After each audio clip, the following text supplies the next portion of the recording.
Welcome back. You know, planning your wedding can be stressful enough as it is without having to worry about proper etiquette. So here to help us and give us a few pointers is etiquette expert Diane Gottsman. We were just showing you some video there from Bride Wars. You know, I talked to Kate Hudson and Anne Hathaway about their new movie. Have you seen the trailer for this movie? I've seen the trailer, yes. It looks really funny. But it is, I mean, Kate Hudson was talking about how stressful it is, and then you know, factor in the whole family, and then you get this whole book about wedding etiquette.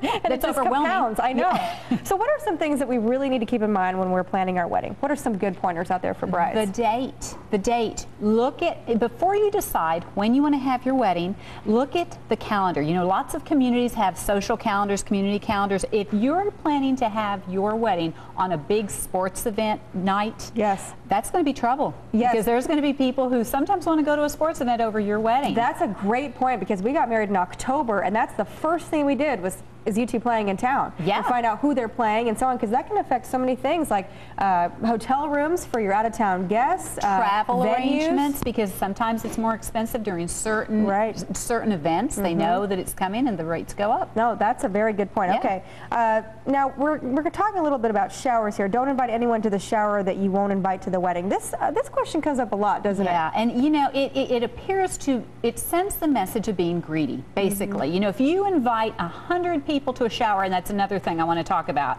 and you won't invite 2 to your wedding, that does send the message that you're looking for gifts. But is there ever a case that it is okay? Yes. Okay. Let's say you and I work together, and I know I'm not going to be invited to your wedding, or perhaps I don't know that, but I want to do an office shower for you. Okay. That's perfectly fine. So like an impromptu shower. Yes, you don't feel obligated to have to invite those folks. Or a surprise shower where, you know, you are not pressured. Okay, don't invite same person to multiple showers. Yeah. Why? Unless maybe it's your mother or sister. Or mother-in-law, sister, maid of honor. Okay. They can come to these multiple showers. All right. If you choose to have multiple showers, which I think is a little tacky. Okay. But you don't want to invite the same person to 3 and 4 showers, because you're asking for 3 and 4 gifts. Right. And really, a couple of showers is the most you should have. Okay. Good advice. If you don't want kids, specify as such.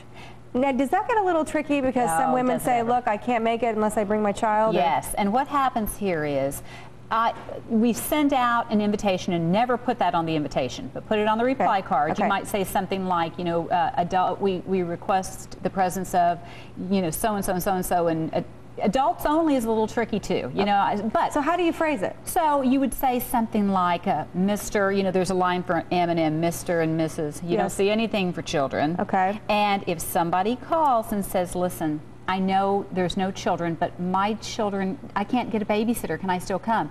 You're running the risk of making other people upset, because why does this person get to bring the children and the other person not? I've also heard of some brides and grooms who actually set up like a child care area outside so the kids can hang out while the adults, you know, enjoy their party. Absolutely. If you have children, you know, and most weddings do entertain children. They have children.